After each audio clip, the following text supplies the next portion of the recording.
Welcome to NocBro Nation. Welcome back, guys. Guys, today we're here to review the new issue of The Walking Dead, Part 4 of 6.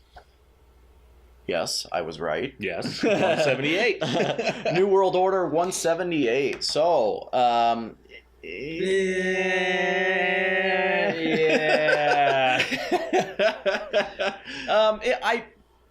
look, yeah, just filler.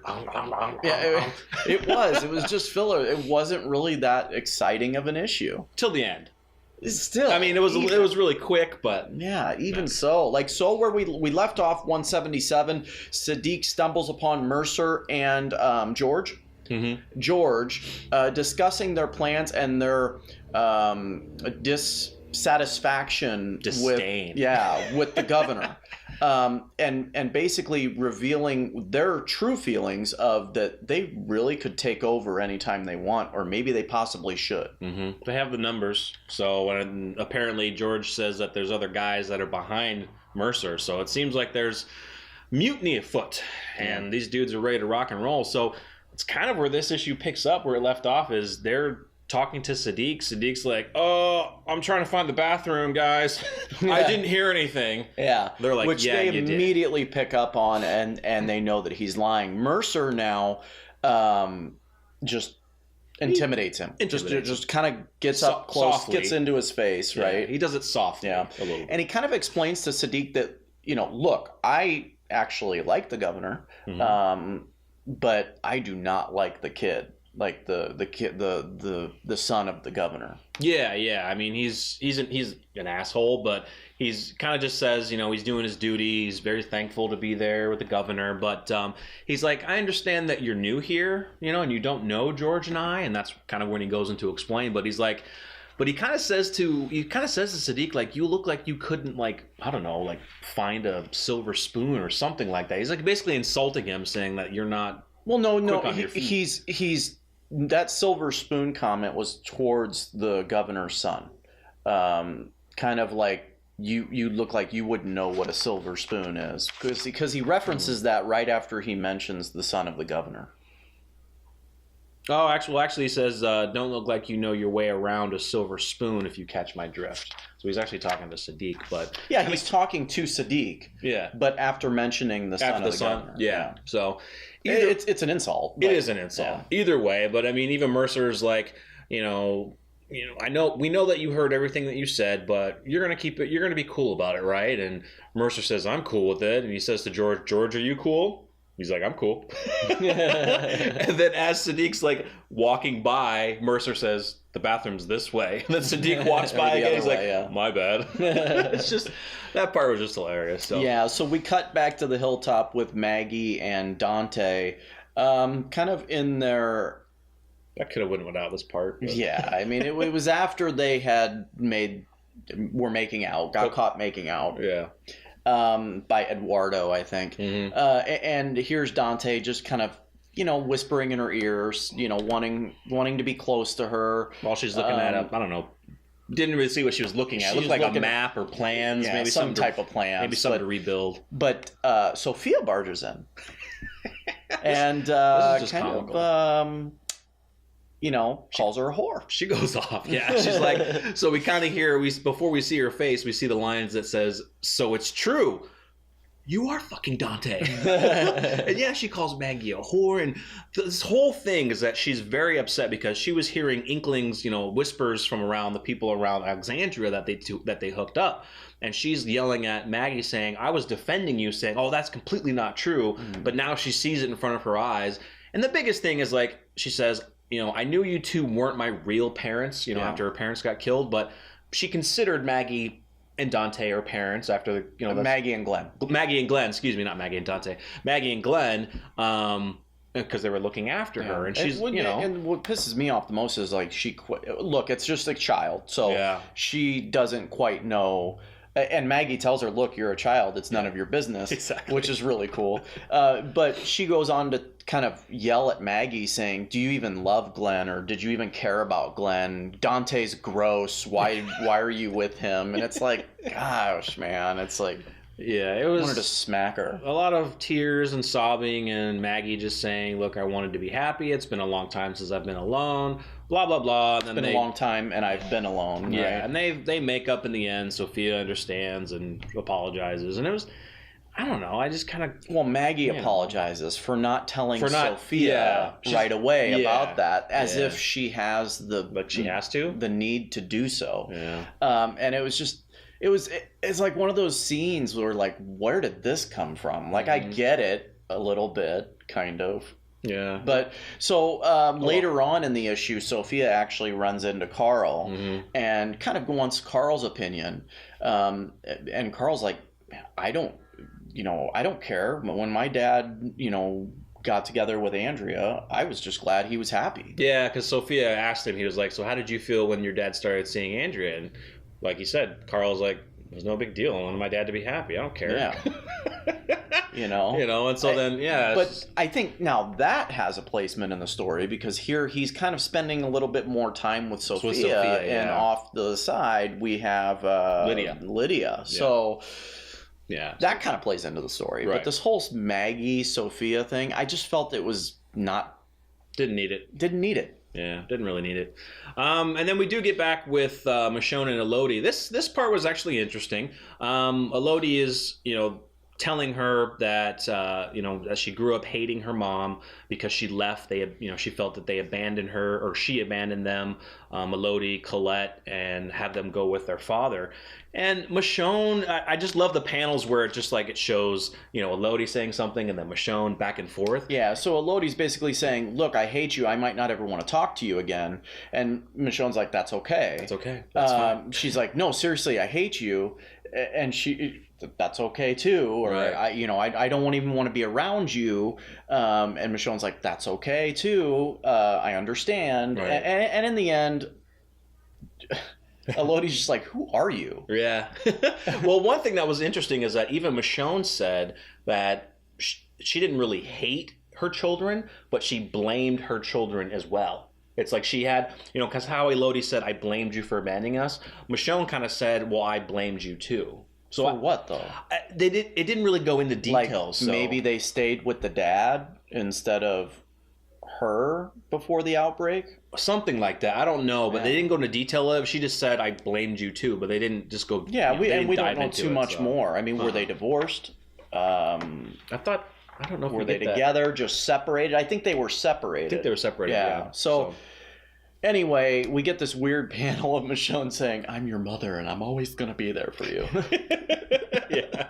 It's just, that's why she's like, Elodie's like, who are you? Like, you're completely different. I mean, she's been away from her for so long. Oh, and Elodie also mentions, she's like, I put that picture up on that board, never knowing in a million years that you would ever show up. You know what I mean? I just did it just to do it. Yeah. So, yep. Yeah, it was kind of interesting, but oh well. So, we get back to the rest of the group. Yeah, right? Michonne's basically saying...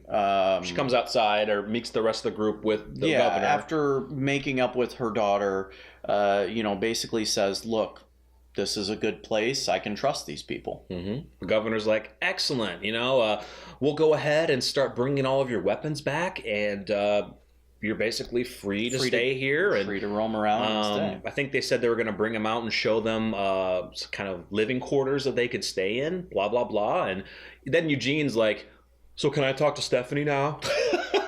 And she's like, sure, yes. She calls one, I think she tells the one guy, I can't remember his name, Lance, hey, go grab Stephanie, please. Go get her, please. One of the most important things about this issue, and this was probably the most critical part of the issue, was the governor tells Eugene that they would like to pay a visit to Alexandria, that she would like to see this Alexandria, their safe zone. So there it goes. The rumblings of, hey, you've seen our place, now it's time for us to go to yours. Yeah, I thought that was interesting. And if you guys haven't seen the cover for issue 180, which is the last issue, it shows Rick standing there and the troops there, and so we'll be showing you that here pretty soon too. So we get a kind of a quick interaction between Stephanie and Eugene. Stephanie was kind of like, I do apologize. I was only supposed to use the radio for listening. I wasn't supposed to reach out to you. This was kind of my fault because I put myself and the community in danger, so to speak. So she was kind of apologizing. Eugene's just trying to be like, saying, I'm really glad you did this, but you don't have to apologize. Keep in mind that this whole conversation between Stephanie and Eugene was just, it felt scripted. Yeah. It felt weird because here she is saying all this stuff in front of the governor and troops there. Right. So we're kind of it's just another quick spot in this arc that just makes it feel a little bit uncomfortable. Well, at the end of the conversation, the governor's like, well, everything's good, feel free to, explore the grounds of the Commonwealth. And Michonne kind of says, thank you. And then she turns to Stephanie and was kind of like, well, that was odd. She really didn't explain a lot of what was going on. She didn't ask questions. And Stephanie kind of mentioned, I think the governor feels more comfortable just talking to your leader rather than explaining everything to the group. You know what I mean? So it's kind of like Michonne is picking up on something's going on. Yeah. Something's weird. Yep. Oh God. Sebastian. This dude is an all-out douche. He is. I didn't get this part. So Sebastian rolls up and says, hey. That was to show his doucheness. You're right. And his silver spoon attitude. Yeah. So he rolls up and says, hey, new people, sorry for my first meeting with you. I was in quite of a mood. And he introduces himself to Yumiko, right? And he references himself as the governor's son. The governor's son. Yeah. I'm the governor's son. Yeah. Whatever. And little affluenza. Yeah. Like. So he tells Yumiko that, hey, I would like to take you on a private tour.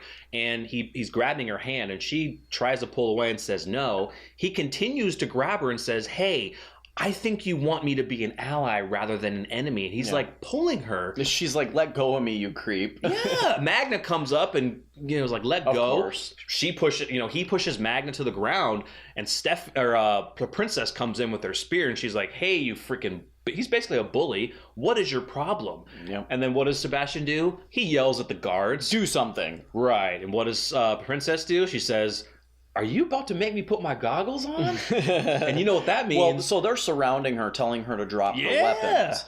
And we know that Stephanie has an anger problem. She does. So right when they're saying, hey, put your weapon down Stephanie, right now. You mean Princess? Princess, sorry.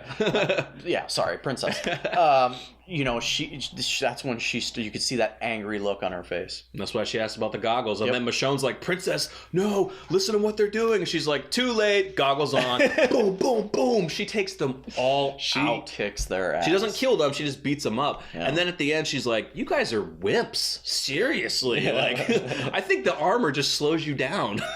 She's like, all done. Yep, all done. And then all of a sudden, we see an axe thrown at her spear, which knocks it out of her hand. I knew immediately. And who is that? Mercer.